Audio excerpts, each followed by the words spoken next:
Everyone, আজকে ভাবলাম যে একটা ছোট্ট ফেস ক্লিনিং প্রসেস দেখাই। এটা অনেক দিন পর দেখাচ্ছি। মাঝে মাঝে আগে করা হতো, এখন আর ছেলের জন্য করা হয় না। প্রথমেই দেখো অ্যালোভেরা জেলটাকে আমি এইভাবে দুই সাইডে কাঁটা কাঁটা যেগুলো থাকে ওটাকে এবং উপরের পার্ট এবং নিচের পার্ট সবটাকেই ছাড়িয়ে নেবে। আমি নিচের পার্টটা ছাড়াইনি। ছাড়িয়ে নেওয়ার পরে ওটাকে ভালো করে ধুয়ে মিক্সির সাহায্যে পেস্ট করে নিয়ে ওর মধ্যে আমরা 2 চামচ বেসন এবং 1 চামচ হলুদ গুঁড়ো অ্যাড করব এবং অ্যাড করার পর এটা ভালো করে মিক্স করে তারপর আমরা এটাকে ফেসে অ্যাড করব। হলুদ এবং বেসন এমনিই আমাদের স্কিনের প্রতি খুব ভালো একটা গ্লো আনে স্কিনে।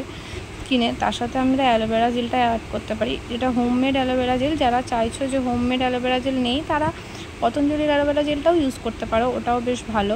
তো যাই হোক, এভাবে আমি অ্যাপ্লাই করার পর 5 মিনিট বা 10 মিনিট ধরে এটাকে ক্লিন করব এবং হাতের সাহায্যে ম্যাসেজ করব, ঠিক এভাবে দেখে নাও। তারপরে এটাকে ধুয়ে নেব। আমি মোটামুটি 10-15 মিনিট মতো এটা করেছিলাম। যত টাইম বাড়বে তত করে নেওয়ার পর এইভাবে আমি ফেসটাকে ক্লিন করে নেওয়ার পর দেখাচ্ছি যে আমার ফেসটা কতটা গ্লো করছে, দেখতেই পাচ্ছ।